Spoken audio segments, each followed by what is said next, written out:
How and why should anchors leverage nostalgia in their marketing, Dan? Do you remember when Freddo's bars were 10p? Oh, Or you're when asking wagon me- wheels were actually the size of your fist? Yes. Or those alien slime eggs that you stick together and they have a baby. Or going to Blockbuster to rent a video to watch at home. Or playing The Sims for hours at end and trying to make them do it. Or playing with that big chunky grey Game Boy we had with a tiny screen. Or getting your first Nokia 3310. Or watching Art Attack after school. Or WWF Sunday Night Heat. Or mum letting us have screwballs after dinner with a bubble gum in the bottom. So I remember some of those things. Do you remember any of those things? Yeah, well, just stop. We have to focus on, I believe you spoke about trying to make Sims have sex and aliens have sex. Right. Yeah? If Which no I one- don't remember doing. Are you joking? That is literally my year at school. Everyone had You only those. went to school for a year. What? No, my people in my year at school. Oh, right, yeah. Whenever do you not remember those gooey eggs that you had like a plastic egg and then you had two of them with a bit of goo and you stick them together? I think it was a myth though. The mummy alien and the daddy alien. Is that how you learn how things? Apparently, people said that if you stuck two of the aliens together and wrapped them in goo and left them, a baby alien was born. And with your adult brain, Dan, do you believe that the gooey alien has the biological and physiological Oh, I things thought- going on for that to happen? It might have been designed in a way where there's some reaction and the baby comes out. Yeah. Yeah, could be, Dan. I'm sorry, right? Now let's Anchors- focus on the Sims. No. Try Stop. to make them. No, anchors. If anyone relates to this, because I don't want you to make it out that I'm a weirdo, please message us or post on social media or let us know if anyone else has done the Okay. alien goo thing. So if you try to make aliens have sex, Yeah. because that's what Dan did in his 1 year at school, Yes. apparently. But yeah, The Sims. Yeah. Do you not remember? You remember playing The Sims? Yeah. Did you not ever try and make them like go in the bedroom and stuff and go in the bed together? I don't remember doing that. No, Dan. Oh man. But if that's what you needed to as a teenager. Yeah. But anyway, the reason I was asking you, how did it make you feel remembering some of those things that you actually remember? Do you know what? It made me feel good remembering the screwballs after dinner. Yes. Those little ice creams with the bubble gum down at the bottom. Nokia 3310, probably best phone ever made. Indestructible. Yeah. Snake could keep you occupied for hours. Yeah. What Yeah, about the big I felt- grey chunky Game Boy? Do you remember us having that? Oh, I would absolutely love to still have that. I still remember the carry case I had where you like put game, and it was heavy. That Do you know was what makes me laugh? The screen to body ratio on those things. Like body. it was like the size of I don't know. Yeah, it your was arm, a and the brick, screen was but the screen was small, Yeah. and I don't think the screen even had it wasn't even backlit. Like, didn't you have to? Like screens now, you could be in a Backlit, dark yeah. room and you can watch Yeah. it. That had to have an accessory of a torch that clipped onto it to even see the screen. Yeah. But the point I'm trying to make, Lloyd, I'm not just saying random things from our childhood. Sounds like what? The point I'm trying to make is that numerous scientific studies have proven the power of nostalgia in marketing. And that little activity there was supposed to prove that. Almost did. Yeah. But there's been lots of scientific studies, it's not just me saying it, that have proven that integrating nostalgia into your marketing works. There's no although I'm taking the mick out of you because you tried to make all your toys have sex, which I think obviously we need to delve into deeper another day. Yeah. There's be an no episode. doubt that using nostalgia in marketing can have some hugely positive effects. I think the first thing that I want to talk about is capturing attention and creating positive sentiment towards your business or your brand by using nostalgia. And we've recently been working for a project with Sunny D. Yes. Do you remember Sunny D? I do. I've got a Yeah. nostalgic feeling about the brand. And we've been working on it for 6 months, so you probably do remember it. Yes. But so Sunny D, I'd say for millennials, so Dan and I believe are both millennials. If you're between the ages of 25 and about 40, I think you fit into that category now. Sunny D was either the drink that your parents or guardians saw as a healthy, fruity drink, so you had it in your fridge for years and it tasted amazing, California style or Florida style, was it? And the iconic shaped bottle, or your parents or guardians were the sort of parents who were like, that adds so much sugar and you cannot You're have not that. having it. And it was like the naughty thing that I had to go around to my mate Johnny. We weren't allowed it, were No, we? we weren't allowed it. My mate Johnny always used to have it in his fridge, and I'd go, oh yeah, can I have some Sunny D? Yeah, wicked. And then so either you have the nostalgic feeling of it was in your house growing up, or it was that naughty thing that wasn't in your house, but you could get a sneaky sip of Sunny D at Johnny's house. So working with Sunny D recently, we wanted to capitalize on that nostalgia and that positive sentiment that millennials have towards Sunny D, that naughty feeling, or they're like, oh yeah, I used to drink that. Yeah, that was when I used to finish school and have bread and butter after school because I was still hungry, and then watch kids' TV. Just me. It is funny you say that, but I guarantee like people listening will remember not just Sunny D, but the experience and what happened around drinking Sunny D. You said your story of Johnny. Yeah. Speaking to lots of people, like, oh, I remember when I did that at a friend's house or in different situations. It's clever. And it's linking your brand or business with that positive sentiment and that nostalgic feeling. So we've tried to focus with Sunny D around, linking it with lots of those positive feelings of the 90s and the noughties for millennials when we were younger. And so I absolutely loved that we got to work with these guys because both of them were brilliant in very different ways, actually. So we got to work when we were working on Sunny D to try and think, what kind of famous faces, nostalgic faces could we work with on this campaign? So I'm really excited to say we got to work with Sean Williamson, who's been in lots of BBC shows. He's worked with Ricky Gervais. He's had some of your famous duff moments in that famous soap opera from the BBC. And also we got to work with Dave Benson Phillips, who is the king of Legend. gunge. If you don't remember Dave Benson Phillips as a millennial from kids' TV, then where were you? Maybe in a different country. I don't think he was popular outside the UK. But anyway, we worked with both of those guys, and millennials love talking about their Tamagotchi and watching Noel's House Party and Gladiators on a Saturday night. So we basically got to work writing content and preparing content that would mention lots of these lovely nostalgic things, and obviously including these nostalgic personalities to kind of wake up that nostalgia and that positive feeling, those positive cultural moments to link Sunny D with.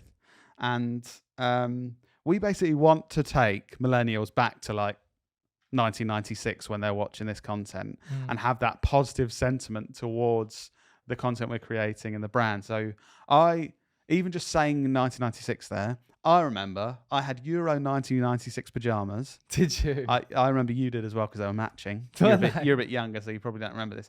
But we went on our first holiday, our first time in a plane in 1996 because I remember wearing those pajamas in this hotel in Salou. I don't remember that. But I suppose that's what these are even talking about that, my brain was buzzing, going, oh yeah, I remember those pajamas, and they had the lion on it. I think it was a lion, the mascot for Euro 96. But this is what we want potential Sunny D customers, their brains to be doing, thinking, oh yeah, I remember that. That was so good, and linking the brand with that and that positive sentiment. And I, thinking about that holiday, those Euro 96 pajamas, all that. Get me some Sunny D. Yeah. I want to drink it. I feel so good. I want to drink some Sunny D now. Well, the science backs this up, Lloyd. That study I mentioned, they found that feeling nostalgic weakens a person's desire for money. So in other words, someone might be more likely to buy something when they're feeling nostalgic. Like you had that good feeling, I feel like... Yeah. I can imagine you in that mindset. If you saw something you liked from that era, I'll buy that. It's that kind of, I'll buy that. I 100%, when we were talking about the Game Boy earlier, in my mind, I was thinking... I want to buy a Game Boy. I would buy one of those. And I know I would pay far more than it's worth if you just think of what it is, if you know what I mean. Yeah. It's not that nostalgia thinks, no, it's worth more than that. I don't care. And when we first worked with Sunny D, and obviously working on, how can we're sort of relaunching Sunny D in the UK. And we're thinking, why promote it as a health drink, or why promote it purely on taste when there's this nostalgia for millennials in the UK that have this positive sentiment towards the brand and that time. Let's take them back to that time.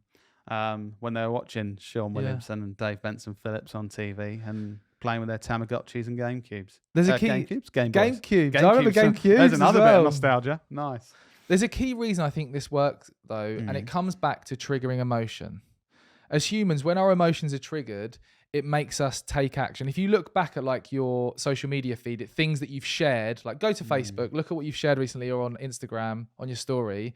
I guarantee if you look at those things, you'll know that triggered some kind of emotion. You know, if you see something that makes you like upset or sad or happy or excited, you instantly want to like share that and take some kind of action. Yeah. And that's why this works so well, because it makes you feel something, doesn't it? I think you've got to think about your product or service and think, how can you sort of unlock that nostalgic potential and link that with your products? And I think you've got to think about, how old are my target market? How old? We're talking about millennials for Sunny D, but you might have older customers, and things in the 70s and 80s might be nostalgic to them, or you might have teens who actually things in the 2010s, 5 to 10 years ago, are going to be nostalgic to them. And I think we had a client, I remember back in the day, this has got to be in the first year or two of our business. So I know exactly who you're going to reference. 2017, yeah, we had a product that was linked with cars and stuff, the some old kind cars. of paint. And we posted, so this is obviously a tactic that would never work now, but we had pictures of old cars. So say there were cars like from the 70s, 4 old cars, and we did the classic like old engagement bait of like, react on Facebook to the one you like. So like thumbs up for the whatever it is. Laughing face for this. And people, like, thousands of reactions because people, oh my God, yeah, this car's well better than that. People remember, like, we had weird comments of people's first sexual experience in the back of these cars. We had people talking about stories of, I did up this car for years. And like, that was my first car I got when I was 19. And we unlocked that nostalgia for that. And it was a different tactic on a different platform that wouldn't work now. But nostalgia has continued to work to wake up that positive sentiment. And if you can do that and link it with your product or service or brand, you're unleashing so much potential. You made a really good point there about understanding who your target market are to make sure you don't miss the mark, which kind of takes me on to my next point. I think you can very easily end up being like the parent that's trying to be cool with their kids' friends by like, hey, look at the Tamagotchis and stuff like that. Whereas you can really easily miss the mark if you don't truly understand and don't do it in the right way. Yeah. Like I misspoke and I said GameCube instead of Game Boy. Yeah. If you post a thing about a Game Boy and say, remember when we were playing on our GameCubes? You've completely missed it. Like, well, clearly this is a marketing team putting this out there. You do not give a shit about this. You don't know anything about it. Or if you're like, get your Tamagotchos out. You're like, no, that's not what it's called. If anyone's have you seen Mean Girls, Lloyd? It's a legendary film. Come on. Probably cried watching it. Yeah. So Mean Girls. There's Regina's mum in that who's like trying to be the cool mum and stuff. And that really reminded me of this, that you don't want to be that parent that's like trying to be cool and down with the kids. You really need to understand who you're trying to target and understand the language they use. Yeah. Something that in terms of like an actionable tip for anchors is there's 2 things I'd recommend. One, having people in the target market actually work on the marketing campaign is incredibly effective because you can have like for example, with Sunny D that we're talking about, there's various millennials that work in the office and we're millennials and we understand those references from that time that we can very easily draw upon. And if you're like, I don't know, if you're trying to target Gen Z and all your marketing team are boomers, it will probably be quite difficult just internally to talk about those relatable situations and scenarios and language. I would say if you work hard, you can do it, even if you're not in that target market. But I think it definitely helps. I think from people that aren't from that demographic, if they are willing to put the time and effort in and the work, that's really important to understand the target market, as well as if you have people from in that target market. I think both of those things mean, build to actually understand your customers and not do this thing where you miss the mark and then it's a bit cringy for the target market. And that's my second point. So ideally have people in the target market internally, but in most cases, that doesn't happen all the time. So that's when you need to put more legwork into the research stage of actually speaking to the target market, you know, interviewing them, sending them like survey monkeys, asking them about different questions, doing focus groups to really understand the language they use. You know, we did this with one of the longest running male grooming brands we work with, speaking to barbers and asking them like, well, you know, none of us are barbers in here. We're doing a campaign attracting barbers, asking them what kind of language do you use? What things do you talk about with other barbers that is funny and interesting, so that we could tap into that. And it's so clear to your customers or your potential customers, if you've kind of taken a shortcut and you've just quickly tried to put a marketing campaign together, or if you've actually done the research and you really know how your customers think, how they talk, what they care about. Because you know we've all seen examples where you're like, yeah, they don't get it, and you kind of dismiss it, or you'll see a marketing campaign, and let's be honest, it's a marketing campaign. It's someone trying to make some money, but they've done so well where you're like, oh god, that is clever. That's really good, actually. Yeah, customers are more cautious of marketing nowadays, and they can sniff this a mile off. If you think of like the early days of like influencer marketing, where someone would hold some toothpaste up and go, I love this product, it's great. And you'd be like, that's someone I trust. They must love that product. Now it's so obvious and you have to be very overtly clear that something is an advert, that people are more cautious of marketing and they can sniff this stuff a mile off. So it's really not worth trying to pretend. Like, it's worth either having people internally to work on this who are in the target market, or putting the research and time in to understand them. And talking about research and time, my next point, right, it is to do with AI. Okay. I know you didn't think it was going in this direction with nostalgia, but the reason nostalgia works so well, or one of the reasons, is because it reminds you about something or a time or a place or a thing that you've forgotten about. Yeah. Basically. So, and that's great. So you're like, oh my God, I had not thought about Tamagotchis. You know, your brain's like, God, we hadn't heard the word Tamagotchi in 6 years. That's woken up this part in my brain of these great feelings and thoughts, and I'm now thinking about that. But the negative thing about this in marketing is it makes it really hard, because you're trying to find things that have been forgotten. So the reason that it works so well, it's this stuff that, oh my God, I haven't thought about that for years. It's like, no, none of our brains have, which makes it really hard to do a good job with this. But now, using AI, using ChatGPT, so for this Sunny D campaign, for some of the ideas that I had, so I was actually part of the script writing with my colleague Eleanor for the Sunny D campaign. And I was so happy that I could get back involved with script writing for this one. It was really fun.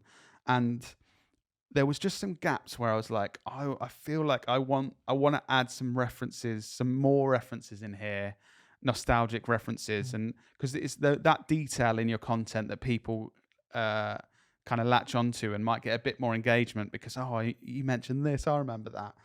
And I used ChatGPT and started asking it about like the most popular cultural events in the 90s and products and stuff. And as an example here, right, so I just asked ChatGPT what the most popular toys were in 1996. Interesting. And so within 15 seconds, I got, are you ready, millennials, for some more tingling in your brain? Hit me. Okay.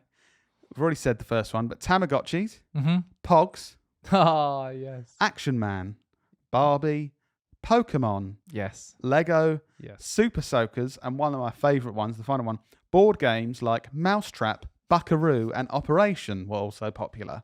And like, I read that and I was like, oh, Buckaroo. I used to have that. And again, that little fizzle in your brain, all that positive stuff going on. And so yeah, that if you're struggling, or if you're not in that target market, wherever, it can be like, okay, right. Oh, there's something here. You know, in that, it could be like, oh, hang on, Barbie. Like there's just been a massive film and loads of marketing about Barbie. Can we link to nostalgia about Barbies and Action Men and that kind of thing?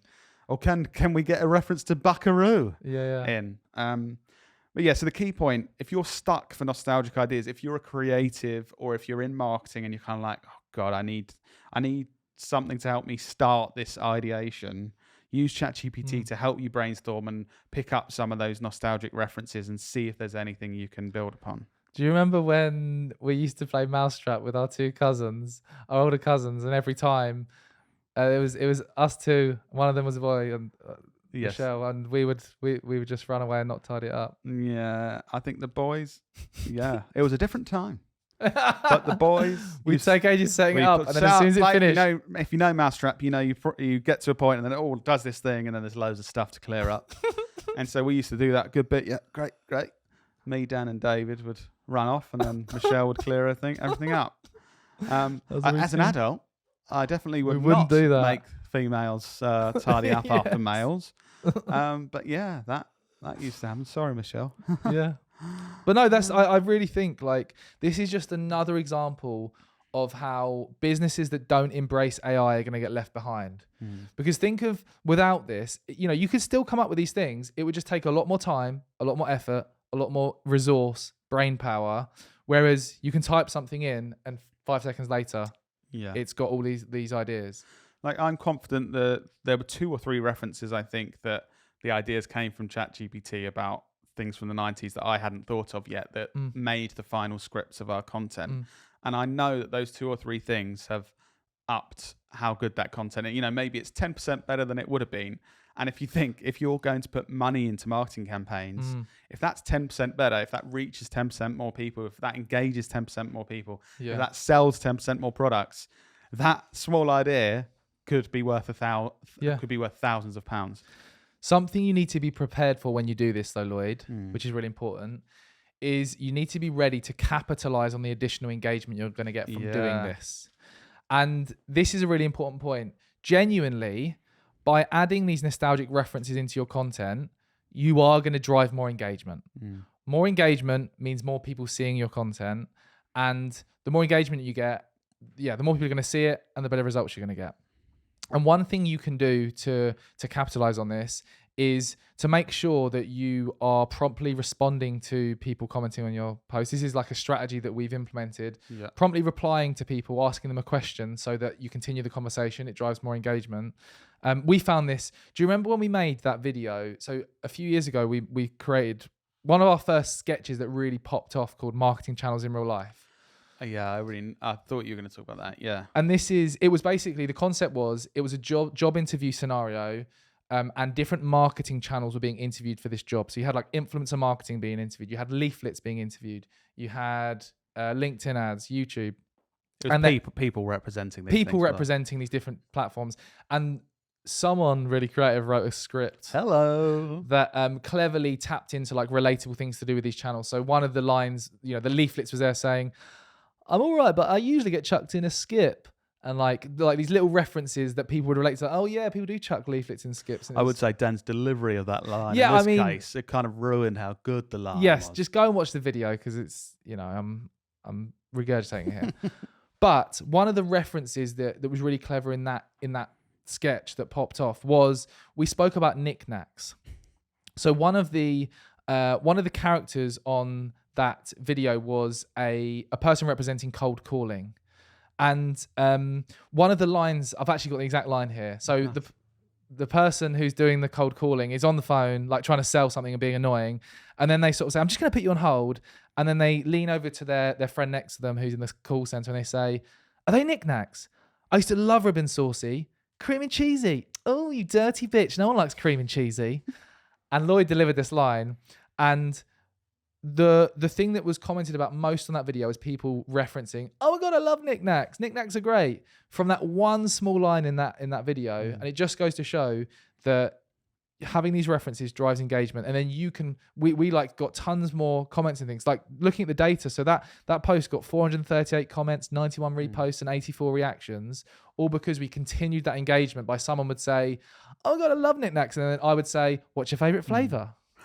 By the way, also, if you're listening to this thinking, what the hell how's it going to benefit my business? Someone commenting about knickknacks on my videos. Good Just question. to give you the wider context, that's a good question to be asking. And I would say you're probably good at business if you're asking that question. But the answer is, in this case, if we get double the amount of engagement on a piece of content, the algorithms are going to look at that and go, "Oh, more people are engaging in this. This is more. This is high quality content. It's going to put out this content to more of your potential customers without you having to pay for that. Or if it's a paid campaign, it's going to put you in front of more potential customers at a cheaper level. So it's just allowing you to reach more people, putting less resource in. And that's the start of the process. Obviously, the rest of that content, if you just made content about knickknacks that had nothing to do with your business, I probably would say, yeah, there's not much point there. But that video or that content, the wider context is talking about your business or selling your products or services. And that's what gets you the value. The knickknack line has got loads more engagement, has got it in front of loads more people, and you've got excellent value from your marketing because you put a line in about knickknacks. Imagine the compounding benefit of that over time. That's one video reaching 10% more people. Imagine like us, we're putting out 2 videos a day. Imagine that 10% increase over a period of a few months. Like, it's crazy. Yeah. So yeah, definitely integrate nostalgia into your marketing. Hopefully you've been convinced to do that, and hopefully the examples you've shared have inspired you to want to do that. I think the key thing is understanding your target market. What age is your that's so crucial. Your target market, and where are they from? Because obviously nostalgic things in the UK or the US are completely different, or nostalgic things for a 23-year-old and a 73-year-old are completely different. But if you nail that down and do that well, like we're saying, even the things we mentioned here, we felt so good when it's like, oh, GameCube, oh yeah, Pogs, oh. And then Dan's obviously like, oh yeah, making Sims have sex and aliens and stuff. Obviously his is more unique. Yeah. But that feeling you get when you're like, oh yeah, I remember that feeling I got when I remembered the Euro 96 pajamas that I had back in 1996 on our first holiday that we went on in a plane. That's the feeling you want to emulate. Link your products and services with that positive nostalgic feeling. When the alien baby is finally born, you wait till you get that feeling. You won't compare it to anything. Nothing compares, other than talking about knickknacks. I think the final thing people should do is, we've been talking a lot about Sunny D. Go to Sunny D's Instagram account and go and look at some of the content we created to relaunch the campaign. By the time this is out, the main some of the main content will be released, the awareness stuff. I would say, have a look at some of the Sean Williamson videos. You won't be disappointed. And we'll see you in your ears next week.